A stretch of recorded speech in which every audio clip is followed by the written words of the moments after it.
My mother and younger brother were out of town for the weekend, leaving only me and my older brother at home. We planned weeks prior to have a birthday barbecue for my birthday weekend. Nothing special, just a few drinks and food. So, I invited my friends and university friends over to enjoy the warm UK summer. The start time for the event was only an hour away, so I go out back getting everything ready. My older brother's friend came over, and him and my brother head out to buy a new propane tank. Though it should have taken like 10 to 15 minutes, an hour passes and no sign of the propane or my brother. I was worried the food wouldn't be ready when my friends showed up, and they were supposed to be there any minute. So I sat out front to greet them, and, again, another hour passes. No one. Not a single call or text. Suddenly, a car pulls up, and it's my brother, 2 hours after he left. He hands over the propane but told me they drove off to go eat at McDonald's instead. It wasn't until after the third hour I knew no one was coming. I sat quietly having a one-burger barbecue by myself. That day hurt a lot. I went to my friend Maggie's birthday when I was 12. I didn't know beforehand that we were going to be driving 2 hours to stay in another town with her mother's side of the family for the night. But 12-year-old anxious me had already agreed to it, so off we went. So we get there, and the place is a total resort for their cats.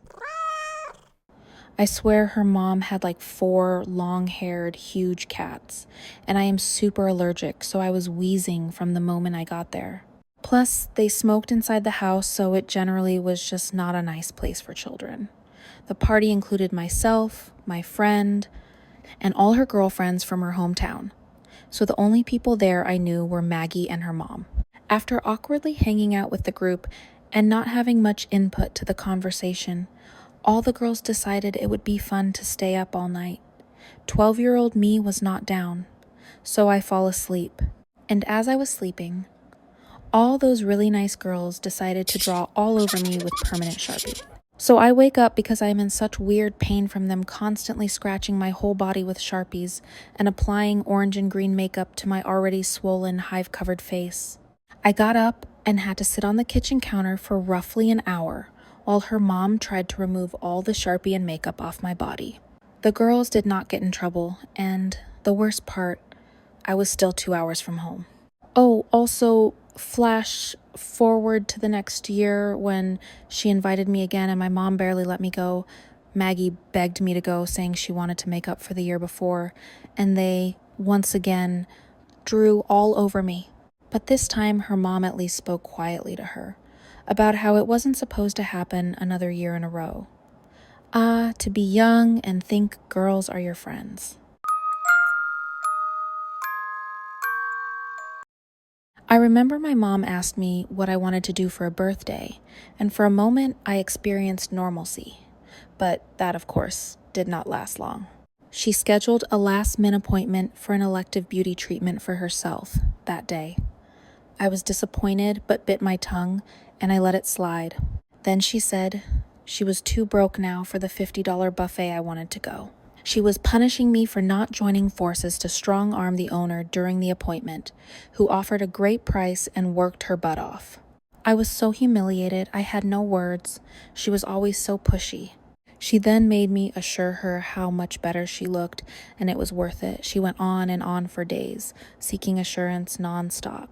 So basically, I was rewarded by doing emotional labor, centering her and being made to feel like an unworthy burden for a once-a-year buffet for $50. I ended up choosing a cheaper option, not wanting to be ungrateful, and even that was canceled last minute.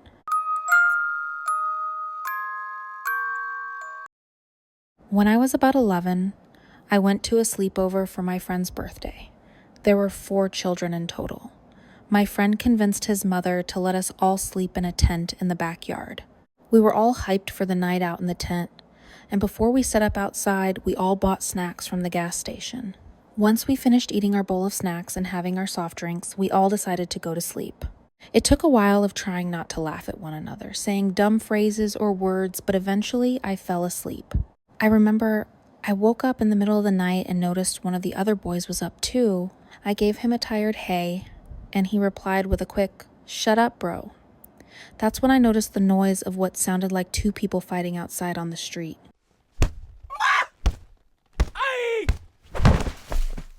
The arguing quickly escalated into someone shooting. By this point, everyone is up and at the other end of the tent, hiding behind the mattress, trying to be as silent as possible. We were all crying and trembling, holding back tears from fear, believing the shooter would notice our tent shaking from us moving the mattress on its side like a shield. A little while later, my friend's father opened the tent and brought us into the house. We all tried to sleep, but we were all too startled to fall back to sleep after that, so we played video games the rest of the night. Turns out a couple was having an argument that turned into one shooting the other in the hip and leg. Luckily, they survived, but for the next week, I kept waking up in the middle of the night, shaking uncontrollably out of fear. Overall, that birthday sleepover was by far the scariest moment of my life. I work at Chuck E. Cheese, so I have had quite a few crazy birthday party experiences, but the one that comes up pretty often is the one I will share with you now. One Saturday after Chuck E. performed the birthday show for the parties, he retreated back to the closet he stays in.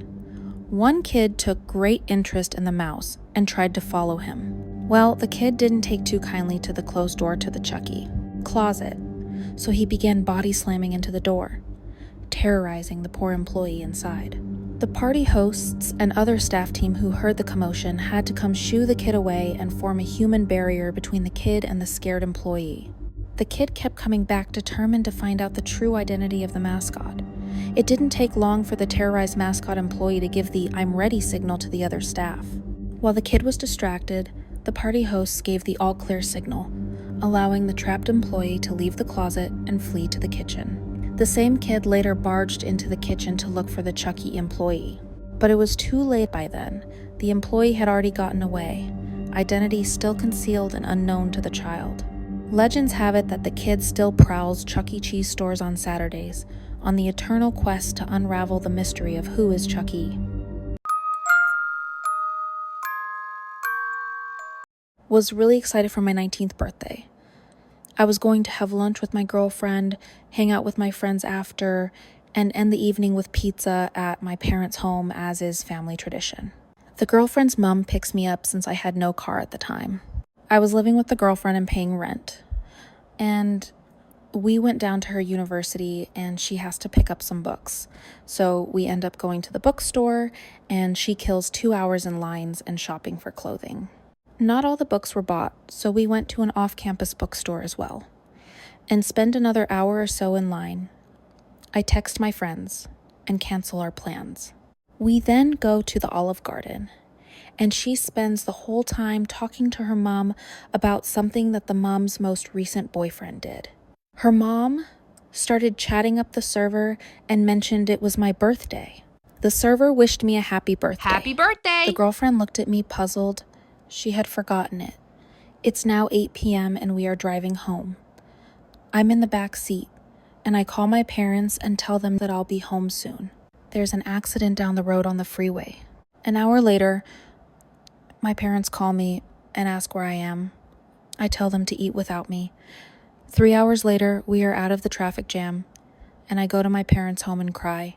I broke up with her a few weeks later after finding out she was cheating on me, and I was still salty about her forgetting my birthday and ruining that day.